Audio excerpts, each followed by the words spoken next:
Muy bien, mis hermanos, bienvenidos otra vez a Tesoros del Cielo. Les saluda su hermana Sandra Lecaro de Cárdenas. Seguimos con el estudio de Apocalipsis.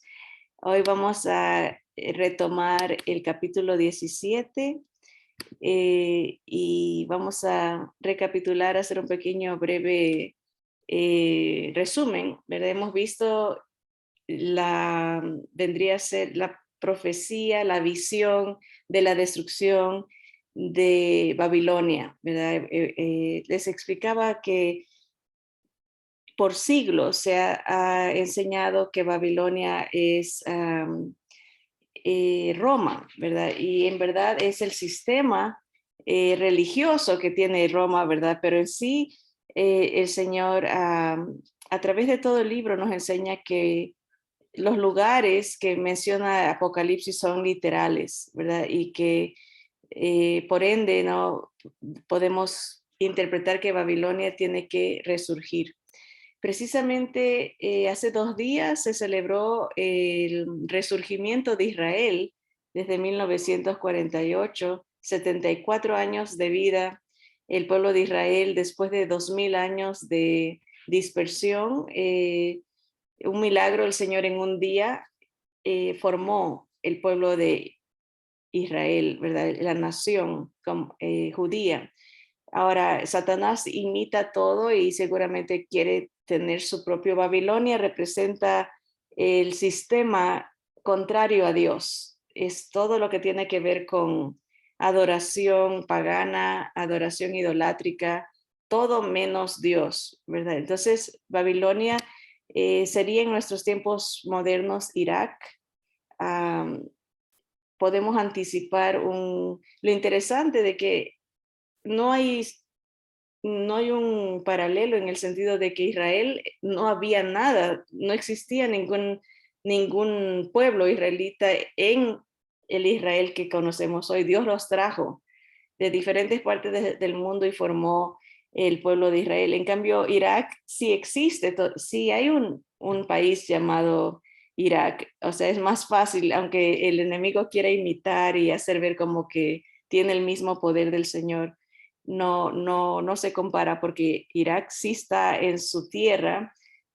Lo único que de alguna manera, el Señor va a permitir que Irak surja y todo pareciera apuntar que tiene que ver con el poder del petróleo, ¿no? Como ahorita está, por ejemplo, Rusia siendo excluida en cuanto a la exportación.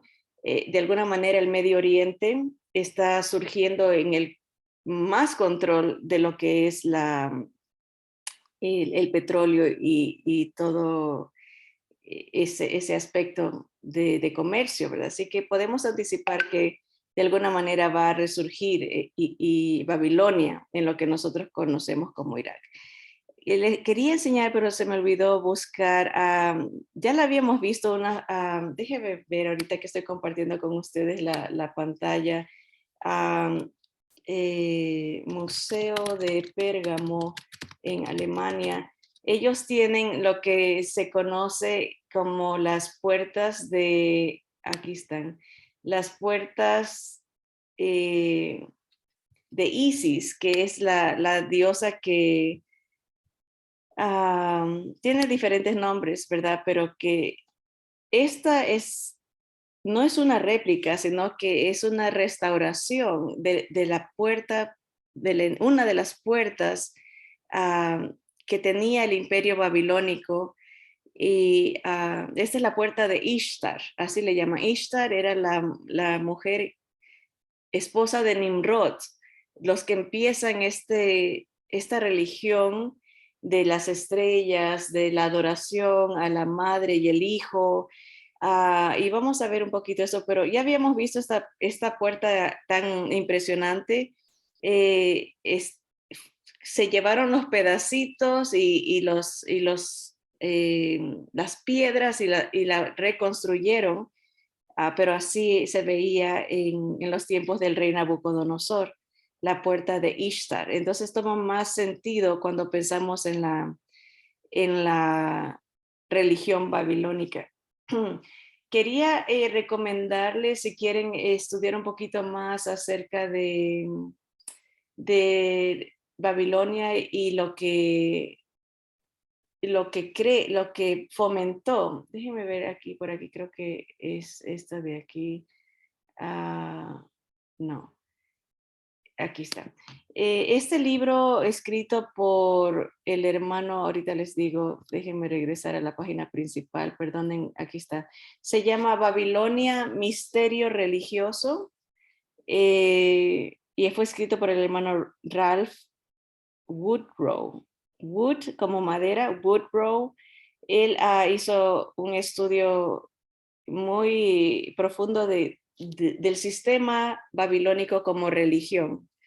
Sabemos que, y él explica cómo empezó, ¿verdad? Con Nimrod, que la Biblia describe en Génesis, este poderoso cazador. Y explica el lugar exacto, ¿verdad? Dice, fue en esta tierra de Sinar que la ciudad de Babilonia fue construida. Y esta tierra se llegó a conocer más tarde como Babilonia y aún más adelante como Mesopotamia. Aquí los ríos Tigres y el Éufrates habían almacenado ricos depósitos de tierra que podían producir grano en abundancia. Sin embargo, existían ciertas desventajas, las cuales tenían que afrontar las gentes que habitaban en esa tierra.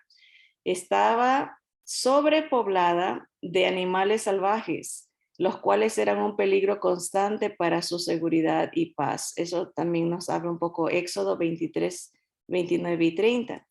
Cualquier persona que pudiese proporcionar protección contra estas bestias salvajes recibiría gran clamor por parte de su gente. Y ahí surge Nimrod, que se dice que era un poderoso cazador. Dice así, en ese punto un hombre grande y poderoso cuyo nombre era Nimrod apareció en escena. Se hizo famoso como un gran cazador de bestias salvajes. La Biblia dice, y Cus engendró a Nimrod. Este comenzó a ser poderoso en la tierra. Fue un vigoroso cazador delante de Jehová, por lo cual se dice así como Nimrod, vigoroso cazador delante de Jehová.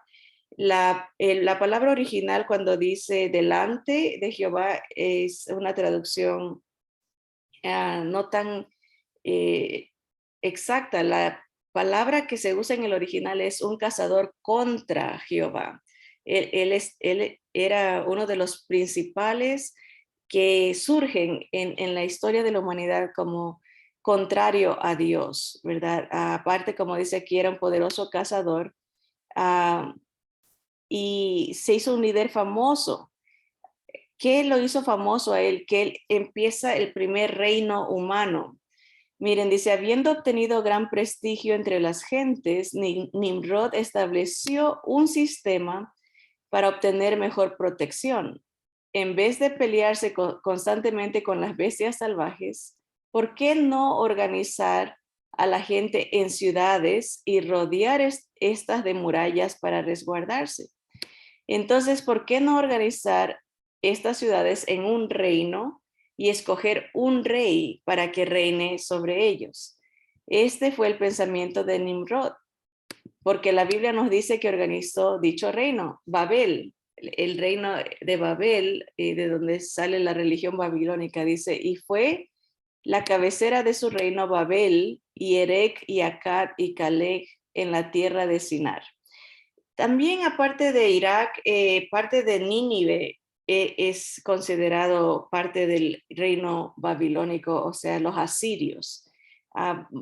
Esa área ha sido conquistada muchas veces por diferentes reinos, pero este era el original, el reino de Babel, cuyo rey fue Nimrod, que era contra Dios. Y él tenía a su esposa Ishtar, o también se la conoce de diferentes nombres como hemos visto en clases pasadas, ¿verdad? La reina Semiramis, como un instrumento en manos de Satanás, reclamaba que su hijo fue concebido de una forma sobrenatural y que él era la semilla prometida. Acuérdense que todas estas naciones, estas generaciones sabían de la promesa del Mesías. Estaba muy cerca de Adán y Eva esta esperanza, ¿verdad? De que Dios iba a restaurar el mundo a través del Mesías, ¿verdad? Y ella se atribuye que su hijo, él había nacido de forma sobrenatural y que el hijo de ella, Tamuz, era el Mesías prometido, ¿verdad? La mayoría de la idolatría babilónica era acarreada a través de símbolos. Por eso era una religión misterio.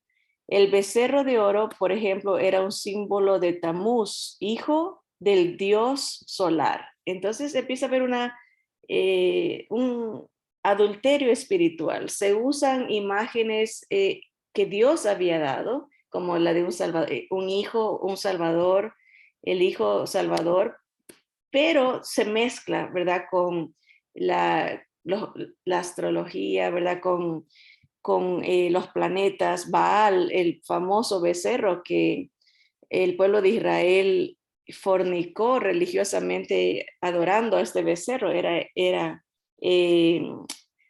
ese pseudo o supuesto Mesías babilónico, Tamuz, representado por el becerro de oro. Como se consideraba que Nimrod era el dios solar o Baal, el fuego era considerado como su representante en la tierra. Por eso parte de la idolatría y la adoración al yo y a la sexualidad acarreaba la venida de muchos niños, y lo que hacían era entregaban a sus hijos al fuego, los quemaban como una adoración al dios Baal, ¿verdad? O Moloch también es otro nombre. Dependiendo el pueblo, se le cambiaba el nombre a la deidad, ¿verdad? Así que todo esto empieza en Babilonia, ¿verdad? Y dice, estos fuegos se encendían candelabros y fuegos ritualistas en su honor. También se simbolizaban Nimrod por medio de símbolos solares, peces, árboles, columnas y animales. Hay algo que esta religión babilónica practicaba, era la erección de símbolos. Hay uno que como un prisma, es como una columna, pero tenía su trasfondo en cosas sexuales. O sea, adoraban lo que es la lujuria, la sexualidad. Por eso el desvarío, por eso cada templo para este dios tenía sacerdotisas prostitutas, o también varones que practicaban actos inmorales como parte de la religión. Y uno puede decir, bueno, qué extraño, ¿verdad? Qué gente tan retrógrada, no tan atrasada. ¿Cómo era posible que adoren al sol? ¿O cómo puede ser que adoren a la creación en lugar de al creador? Pero el libro de los Romanos en el capítulo 1 nos explica cómo sucede esto, ¿verdad? Y lo podemos ver en nuestros tiempos también, que cuando la gente rechaza la verdad, el Señor como juicio los entrega a sus pensamientos, como que ya no ejerce una protección sobre su mente, sino como están pensando en contra de Dios, Dios les deja, y el hombre empieza a adorar a la criatura, al ser humano, se adora a sí mismo, se cree Dios, se quiere cambiar lo que Dios ha establecido con sus propias ideas, ¿verdad? Y dice Romanos 1 que esa mente se entenebrece, ya no, lo malo se llama bueno y lo bueno se le llama malo. En esa mente sin Dios existe esa confusión de identidad, ¿verdad? Dice Romanos 1 que empieza a adorarse el hombre a sí mismo, o sea, la humanidad. Cuando digo el hombre es la humanidad, no el varón, sino todos, hombres y mujeres, y empiezan a cambiar sus inclinaciones, eso dice Romanos, porque se rechaza la verdad de Dios. Entonces, como a manera de juicio, Dios deja como que levanta la mano y dice, ok, sigan, quieren hacer lo que quieren hacer. Y ahí vemos el desarrollo, el desenvolvimiento social, lo que está pasando, que es lo mismo que hacía Babilonia, pero regresa, ¿no? Da la vuelta completa. El sacrificio humano se entrega porque se eleva la sexualidad a un punto de irracional, de tanto que todo se puede hacer en esa mente contra Dios. Obviamente hay resultados de estas relaciones, hay consecuencias, vienen criaturas, ¿verdad? Y entonces, pero ya llegan a ser un estorbo y se las entrega al dios Moloch o a este Tamuz, que era el nombre original de Nimrod, ¿verdad? A través del fuego. Obviamente ahorita no se sacrifican a los hijos en fuego, pero se les quita la vida de otras maneras, que ahorita está muy candente, hablando de fuego, el tema, ¿no? De cómo se están pasando leyes acá, o se quiere promover leyes que autorice el asesinato de un bebé hasta después de nacido. Unos dicen 30 días después de nacido o varios meses.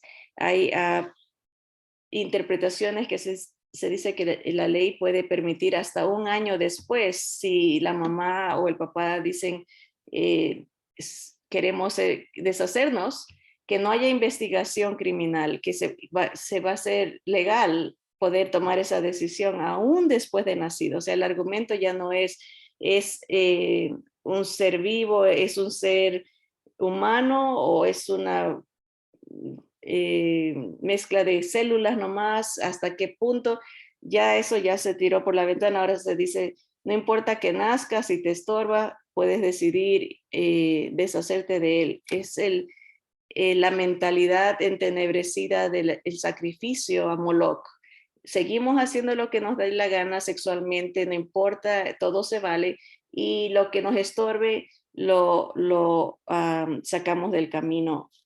Babilonia, la religión babilónica en puro apogeo, ¿verdad? Obviamente no se le llama así, pero son las mismas prácticas, son los mismos demonios, son la misma influencia diabólica en este empuje de adoración al ser humano y rechazo a la palabra de Dios, donde no hay valor para la vida, no, lo importante es mi satisfacción y lo que yo quiero, y todos los demás salen sobrando. Eso es básicamente el principio de esa religión.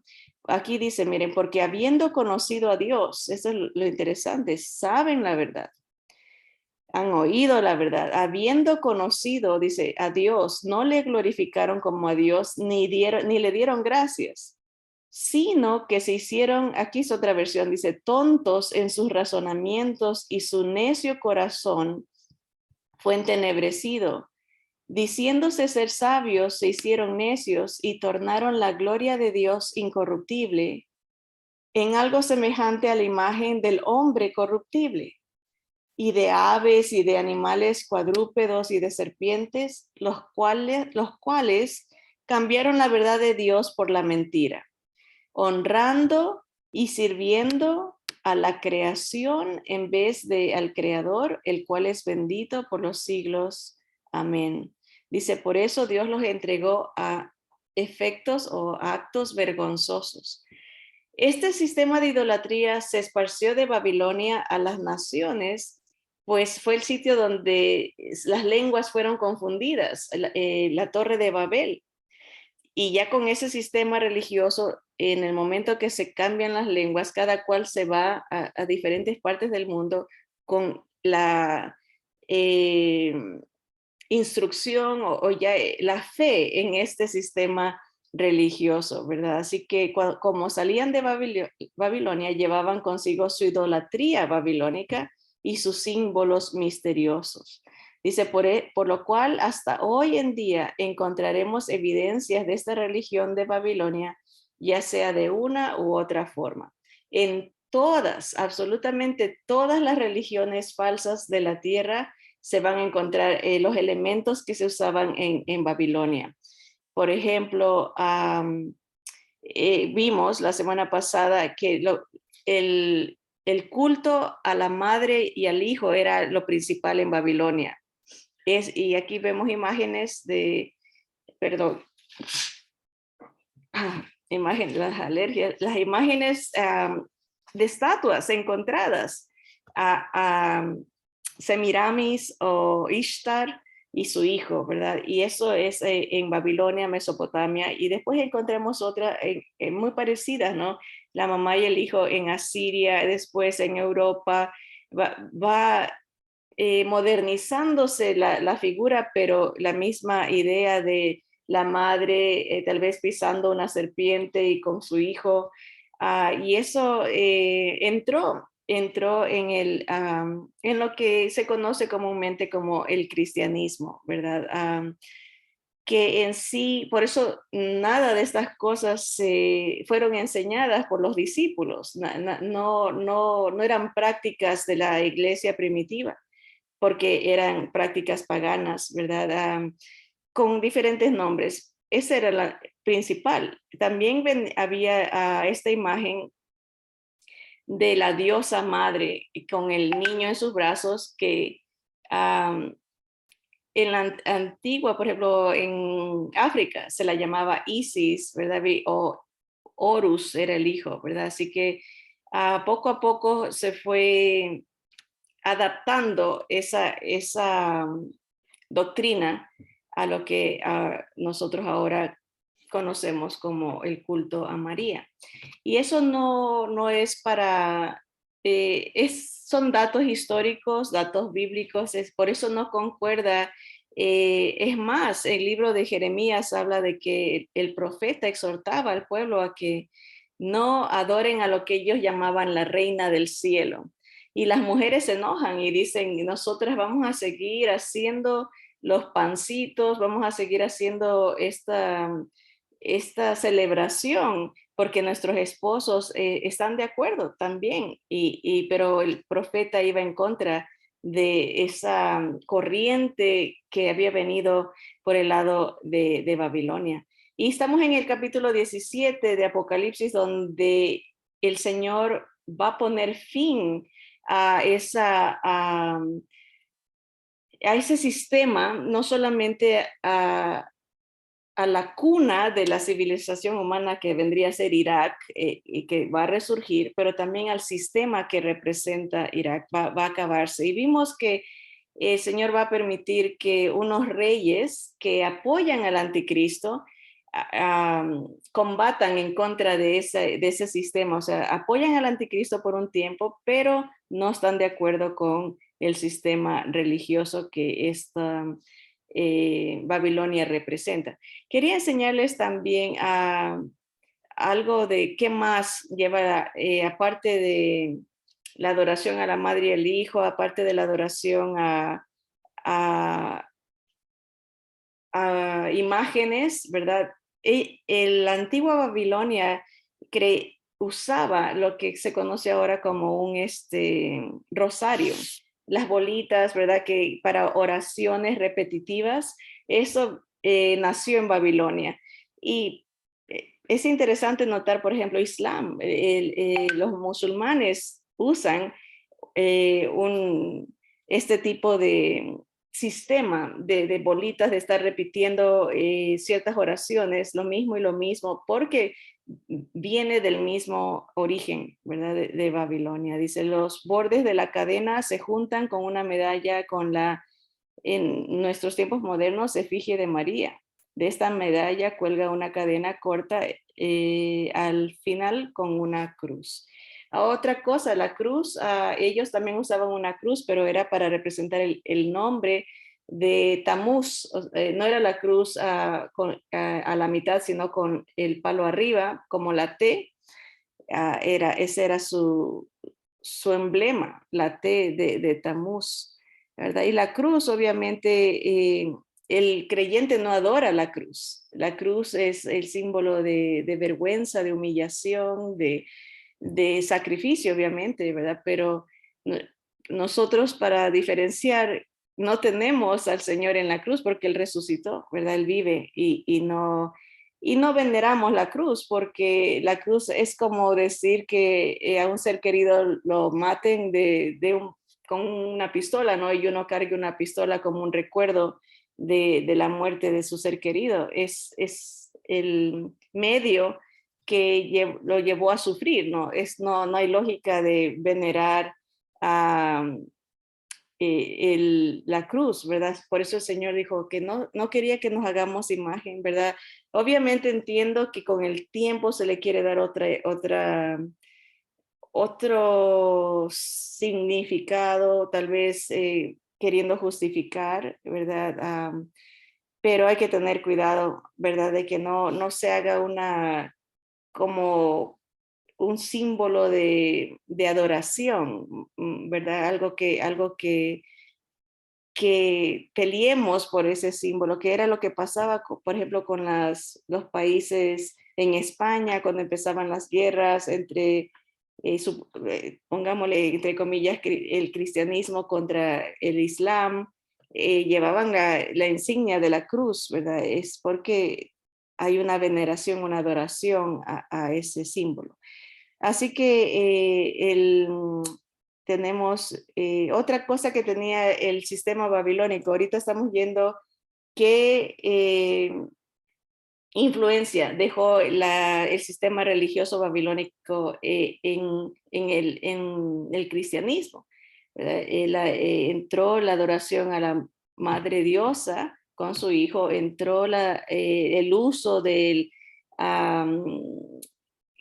el rosario, ¿verdad? Ahora se le llama así, antes no se le llamaba así, pero entró también la repetición de oraciones que el Señor Jesús nunca enseñó a orar así, al contrario, Él decía, cuando oren, eviten palabras repetitivas, eviten él dice como vanas repeticiones, ¿verdad? Porque él sabía, ¿no? Del sistema que había invadido el mundo de su mundo, ¿no? El mundo hebreo, el mundo romano, todos tenían esa contaminación que empezó en Babilonia. No usen vanas repeticiones, dice, hablen con su padre, ¿verdad? Como que están hablando con su padre terrenal. Otra cosa que entraron a través de Babilonia y los símbolos y entró la asignación de un santo por día. Eso era creencia babilónica, pero obviamente no lo llamaban santos, ¿verdad? Tenía vamos a ver si aquí dice algo que nos explique este sistema. Dice, cuando Roma conquistó el mundo, este sistema de dioses y diosas fue infiltrado en la misma forma dentro de la religión pagana de Roma. O sea, Roma era el imperio predominante, pero ellos los asignaban como dioses y diosas. Pero cuando entran en el año 300 a través de Constantino y los diferentes concilios que se van llevando, van entrando esos dioses, pero con diferentes nombres. En lugar de llamarlos dioses o diosas, ya se los empieza a llamar santos, ¿verdad? Y eso entra a la religión, sería aprobada por el imperio, o sea que es algo que no era lo que el Señor había traído, pero entra a través de los medios influyentes, en este caso los emperadores romanos, ¿verdad? Por ejemplo, aquí vamos a ver, dice, Minerva era la diosa de las escuelas de la sabiduría, de los músicos y de los artesanos. Venus era la diosa del amor sexual y el nacimiento. Vesta era la diosa de los panaderos y fuegos sagrados. Hércules era el dios del vino y el gozo. Mercurio era el patrón divino de los mercaderes y oradores y ladrones. Imagínense. Opus era la diosa de la fortuna. Bellona era la diosa de las batallas. los dioses paganos Castor y Pollux eran los protectores de Roma y de los viajeros del mar. Y así sigue. Apolo era el dios de la medicina y la salud. Cronos era el dios del tiempo y guardián de los juramentos. Y Jano era el dios de las puertas y entradas. Y así las ideas babilónicas de los dioses y las dioses asociados con diferentes días y eventos de la vida se establecieron en la Roma pagana. Más tarde, cuando vino la apostasía, esta misma práctica entró en la, entre comillas, Iglesia de Roma. Como los nuevos creyentes del paganismo resistían a abandonar la vieja costumbre de orar a diversos dioses, de no ser que encontraran algo similar en la cristiandad, estos dioses y diosas simplemente recibían un nombre nuevo y se les llama santos. O sea, se les cambia el nombre exactamente igual como en el culto pagano. Estos cristianos fieles fallecidos eran asociados con varias ocupaciones, cada cual con su día especial. Naturalmente, sin poder consultarles si aceptaban o no el encargo papal. De este modo, la antigua creencia pagana continuó y sigue siendo una parte muy importante de la Iglesia Católica.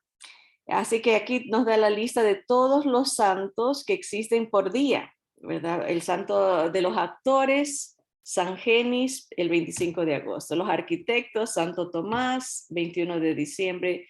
Los astrónomos, San Cominico, 4 de agosto. Los atletas, San Sebastián, etcétera, etcétera. Igual como antes de Dios de los panaderos, aquí está el santo de los panaderos, Santa Isabel, el santo de los banqueros y así. A cada situación de la vida, a cada evento se le pone un santo, como era práctica en Babilonia, y justamente un día asignado para cada uno de ellos, ¿verdad? La ilustración adjunta indica cómo los calendarios católicos designan ciertos días para sus santos, además de los santos que están dedicados a ciertas ocupaciones. Los católicos son exhortados a orar a esos santos para ayuda respecto a estas enfermedades. Y aquí están las diferentes enfermedades y los diferentes santos asignados para cada enfermedad, una costumbre babilónica. Así que hemos visto ya varias.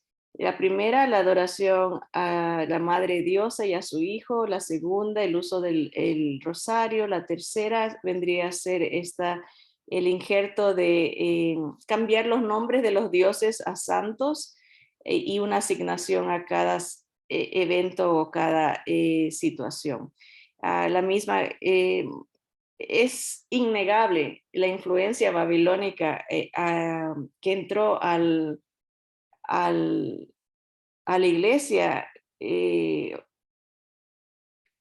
sería, no quiero decir la iglesia original, pero sería la iglesia romana, aceptada por el imperio romano, sería la idea. Obviamente el remanente de hijos fieles a la palabra de Dios siguió, ¿verdad? Fueron perseguidos, fueron martirizados, pero ese remanente sigue y seguirá hasta que el Señor venga. Una línea muy pequeña de seguidores del Señor, mientras la otra rama que se contamina con lo que es la influencia babilónica sigue creciendo, creciendo y sigue extendiéndose de diferentes maneras, diferentes ramificaciones. Y mucho del cristianismo evangélico actual tiene mucha contaminación, ya que sale de la rama de la principal, que era la primera rama católica, el protestantismo, lo que es el tiempo de Martín Lutero. Martín Lutero era un sacerdote católico, ¿verdad? Que tenía sus tradiciones. Él se fue en contra de ciertos puntos principales que ramifica la rama principal del catolicismo, pero nos encontramos con denominaciones que tienen muchas tradiciones, muchas costumbres todavía apegadas a lo que es la tradición babilónica, ¿verdad? Aunque sean un poco diferentes tal vez en ah, aparente doctrina, ¿verdad? Pero tienen mucha tendencia a querer salvarse por obras. Eso es bien difícil arrancar de la mente, solo el poder de Dios puede hacer eso, de que la persona entienda que solamente a través de Jesús hay salvación, que no hay nada que el ser humano pueda agregar, pero como está arraigado la tradición de que tienes que sacrificarte, tienes que entregar algo a este Dios o a este ahora llamado diferente para que te, te dé una entradita al cielo, es como que sigue la influencia en lo que es la base doctrinal um, de aún de muchos protestantes en nuestros tiempos. Y es una lucha el querer evangelizar y explicar que no hay nada que podamos hacer porque Dios no acepta a nadie pecador. Todos hemos pecado. Por eso el arrepentimiento es un cambio de mente en cuanto a tres cosas principalmente. ¿Quién es Jesús? Él es Dios perfecto, el Hijo, el Mesías, el único que nos puede representar ante Dios. Ahora entiendo que Él es el único Salvador, no hay nadie más porque todos hemos pecado. Entender, cambiar la mente en cuanto a nosotros. ¿Qué somos nosotros? Somos pecadores. No podemos justificarnos a nosotros mismos. Necesitamos del perfecto Hijo de Dios para que nos salve. Y cambiar de mente en cuanto a lo que es el pecado. Antes lo justificábamos, lo buscábamos, lo abrazábamos, lo seguíamos, pero ahora que entendemos el mensaje de Dios, sabemos que es ofensivo a Dios, nos duele lastimar el corazón de Dios. Entonces cambia la mente en cuanto a quién es Jesús, quiénes somos nosotros, qué es el pecado, y hay armonía con las escrituras. De otra manera, solamente seguimos una religión. Hay gente que dice, yo ya soy salvo, yo alcé la mano, voy a la iglesia, o yo sirvo a Dios, yo hago esto, yo hago el otro, el yo. Quiere decir que no ha entendido que no es por obras, porque se pone primero el yo. Cuando alguien entiende el evangelio que es solo Jesús, se humilla delante de Dios y reconoce que no hay nada que podamos hacer para ser salvos, sino porque es necesario el derramamiento de sangre. No importa que tanto nos sacrifiquemos, el Señor Jesús pagó una deuda que nosotros no podíamos pagar.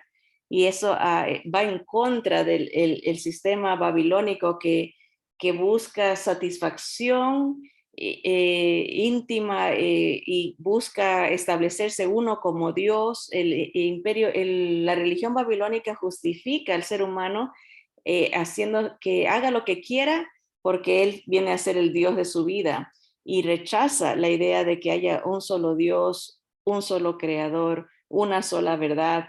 La religión babilónica se extiende a través, es un sistema de pensamiento contra Dios. Yo soy lo principal y lo demás, lo que diga Dios, no me importa y viene sobrando. Vamos a terminar con otra influencia babilónica que se ve en las naciones, el uso de obeliscos, templos y torres. Ahora, cuando hablo de templos, los edificios, ¿verdad? Obviamente, aún dentro de el creyente, ¿verdad? Se reúne en edificios. Pero originalmente los hermanos, los creyentes se reunían en casas, ¿verdad? Porque después empezó la persecución y hasta huían, iban de casa en casa, eran asambleas, eso es lo que quiere decir eclesía, una asamblea, una reunión en el campo, una reunión donde sea, no había un templo, el templo judío existía, los templos paganos existían, pero la idea de que allá está mi Dios y allá voy y lo adoro y después cuando salgo hago lo que quiero, ese es el sistema babilónico, de que no hay una conciencia de que Dios está en todas partes y que Él controla todo, de que debemos de adorarlo todos los días. La religión babilónica es más como enclaustra al diosito. Por eso hasta esos términos, tengo mi diosito, como que yo lo puedo mover al lado que yo quiera, lo volteo, lo acuesto, lo pongo patas arriba, lo que sea, porque es mi diosito. Yo soy más grande que Dios. Pero esas son ideas babilónicas, ¿no? Que tienen su templo, tienen su altar, su lugar donde ahí nomás está y todo lo demás es mío. Mis días, él tiene su día, pero yo soy dueño de mi vida, ¿no? Eso es una doctrina babilónica intrínseca, ¿no? Desde que se limita a Dios a un lugar y tienes que ir a ese lugar porque si no, no puedes encontrarte con Dios en ningún otro lado. Y por eso digo, esa contaminación entra al protestantismo también, porque la gente empieza a ver el edificio como el único lugar donde está Dios. Y ahí le entrego mi tiempo y después que no me moleste porque los otros días son míos y yo le entrego tal día y es mi tiempo, ¿no? Eso va contrario a lo que hacían los hermanos primitivos. Ellos adoraban a Dios todos los días, se reunían, comían juntos, oraban y se instruían en las doctrinas. Era un modo de vida, no era una religión, no era una práctica como los paganos, ¿verdad? Ahora, el uso de obeliscos, noten, obelisco viene a ser estas como pirámides enlongadas, ¿verdad? En el Capitolio de Estados Unidos hay uno. Y ese, deje ver si encuentro aquí. Miren, originalmente estos obeliscos se asociaban con el culto al dios Sol. Eran símbolos de Baal o de Nimrod. Aquellas gentes, habiendo rechazado el conocimiento del verdadero creador, al notar que el sol daba vida a las plantas y al hombre, comenzaron a pensar en él como Dios, el gran otorgador de la vida. Mas no solamente eran los obeliscos símbolos del sol, también eran reconocidos como símbolos sexuales. Aquella gente se daban cuenta que a través de relaciones sexuales se producía vida y por esa razón, como es sabido por todo aquel que ha estudiado, el falo, órgano reproductivo masculino, fue también reconocido, al igual que el sol, como un símbolo de vida. Entonces, a todos los países modernos tienen cerca de sus casas presidenciales o capitolios un obelisco, ¿verdad? Que es interesante como la antigua creencia babilónica influye en los gobiernos, aunque uno no se dé cuenta, los ve como tal vez lugares de eh, importancia, como algo turístico, pero tienen su significado oculto, ¿verdad? Considerando el denigrante significado de los obeliscos, no debe sorprendernos que su uso fuese prohibido por la Biblia. La palabra imágenes que aparece en nuestra Biblia es traducida de varias palabras diferentes con distinto significado. Una de estas palabras es mazbela, que significa imágenes altas, es decir, obeliscos. Y eso lo encontramos en varios lugares de la Biblia. También las imágenes de sol, es decir, imágenes dedicadas al sol o a los obeliscos. Esta palabra se encuentra en Isaías 17, 8 y también Isaías 27, 9. Vemos aquí un obelisco, aquí esta imagen, este libro fue escrito hace muchos años, por eso las fotos están oscuras pero esta se me hace que está en parece Roma, ah, este obelisco, ¿verdad? Pero siempre en los lugares centrales de las ciudades se encuentran esas imágenes, ¿verdad? También el uso de las cruces, ya vimos eso, también Esto está en la Catedral de San Pedro en forma de cruz. La plaza circular están localizadas en forma de cruz y en el centro está esta columna de 284 columnas en estilo dórico, que son también eran columnas usadas por los templos paganos. Así que un poquito de historia, un poquito de tal vez entender un poquito la religión pagana para entender el sistema religioso que es representado por Babilonia. Y en el capítulo 17 de Apocalipsis, el Señor Jesús va a lidiar directamente con este sistema que tanta oposición tuvo contra él en la historia de la humanidad. O sea, toda la humanidad se ha contagiado con esto, como vimos, les enseñé en las figuras. China, Asia en general tiene su contaminación con la doctrina de la madre diosa y el hijo, ¿verdad? La India tiene fue contagiada con esto. África tiene esa contaminación. Europa no se diga, ¿verdad? Pero dejamos esos aspectos para que entendamos que el Señor dice en la palabra de Apocalipsis 17 que Él odia este sistema, porque es un sistema de engaño, es un sistema, la gente honestamente tal vez piensa que se acerca a Dios, pero hay varias porciones de las escrituras que dice que todas estas imágenes, todas estas, este sistema es influenciado por demonios. ¿Verdad? Y Dios va a combatir ese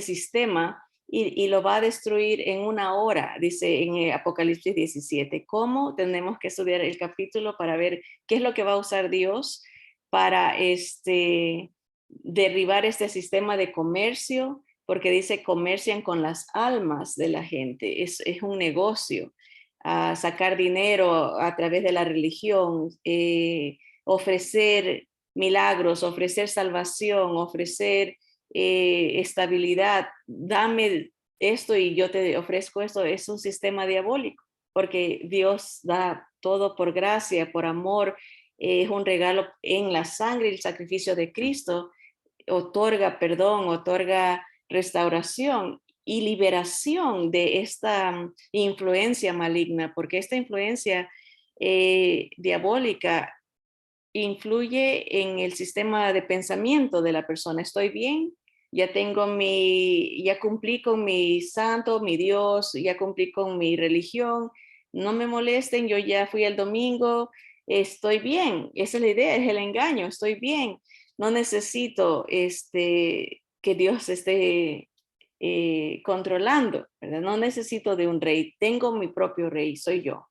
Y es un sistema de perdición. Y dice la palabra, hay caminos que al hombre le parecen derecho, pero su fin es camino de muerte, porque es un sistema de rechazo al amor de Dios, rechazo, y aunque haya corazones sinceros de búsqueda a Dios, Dios dice que Él odia la idolatría, Él odia esa abominación para Él que se le ponga a alguien a su nivel. Por eso él dice, yo solo soy Dios, no hay Dios como yo, no hay otro, no hay nadie igual que yo soy el que soy el todo suficiente Dios, no tiene principio ni fin, no tiene madre, no tiene padre, él es único, solo, es subsistente en sí mismo, ¿verdad? Y lamentablemente el engaño es poderoso, ¿verdad? Y el Señor odia que se comercie con las almas, que se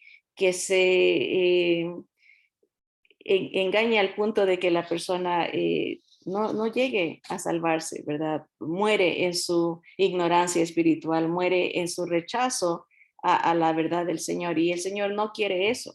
Por eso da la oportunidad hasta el último, hasta antes de que ya se venga todo el sistema de gobierno humano abajo, todo hasta el final, que la gente venga a Él, que la gente se reconcilie con Él y encuentre la paz para con Dios por medio de nuestro Señor Jesucristo.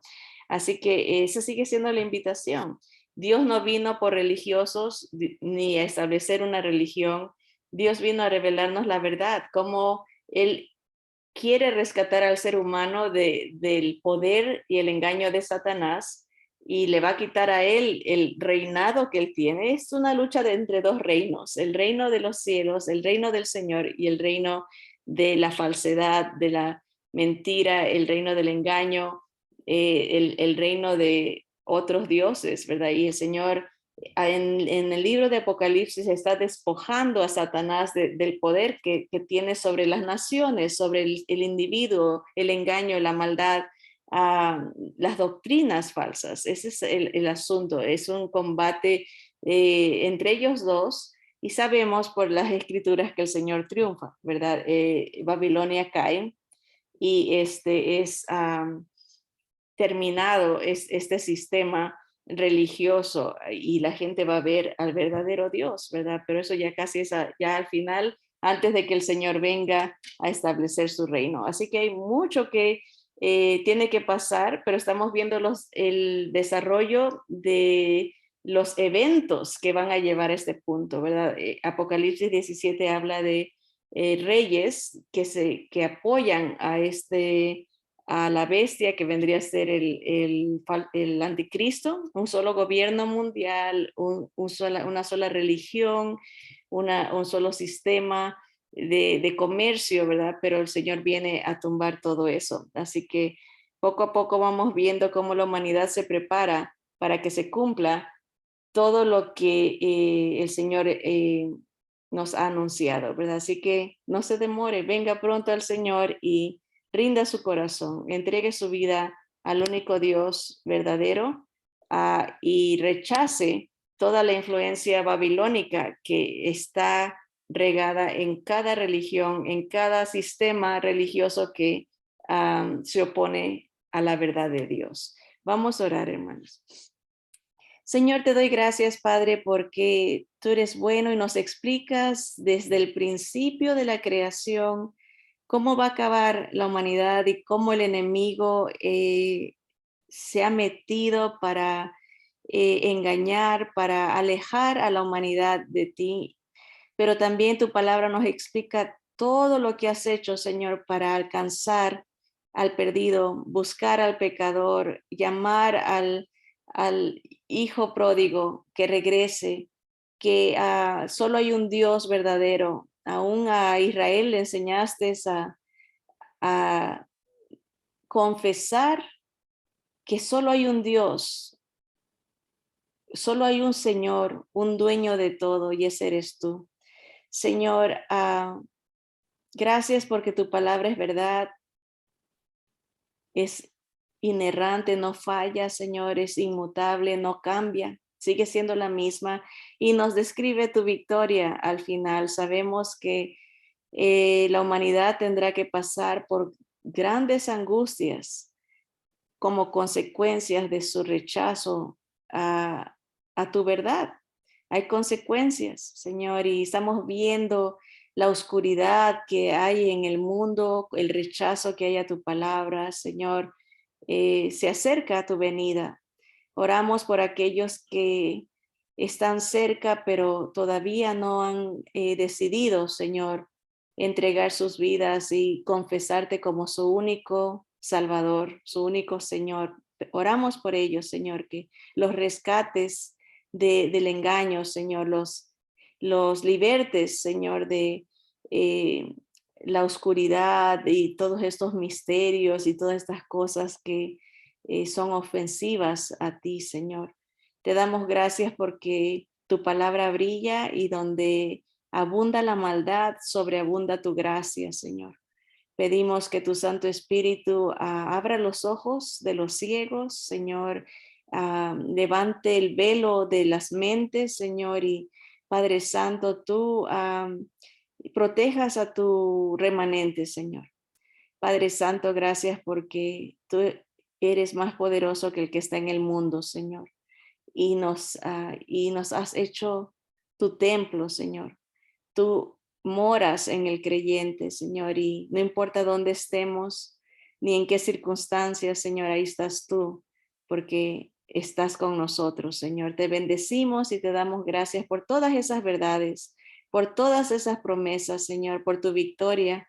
Señor, gracias por tu gran misericordia. Y es en el nombre poderoso de Jesús que exaltamos tu nombre y te damos a ti toda la gloria, el honor, la alabanza, porque tuyo es el reino y tuya es la gloria. En el nombre poderoso de Jesús. Amén. Amén. Bien, saludos a mis hermanos queridos, a hermano Yamil allá en Puerto Rico, hermana Mari en Albuquerque, Dolly en el Ecuador y hermanos, a veces si no me mandan mensaje no me doy cuenta quién está escuchando, pero muchos saludos a todos. Adelante con Cristo, el Señor viene pronto. Sigamos proclamando al único Dios verdadero, al Rey de Reyes y Señor de Señores que viene pronto. Abrazos y besos, mis hermanos. Los quiero mucho. Bien, mis hermanas.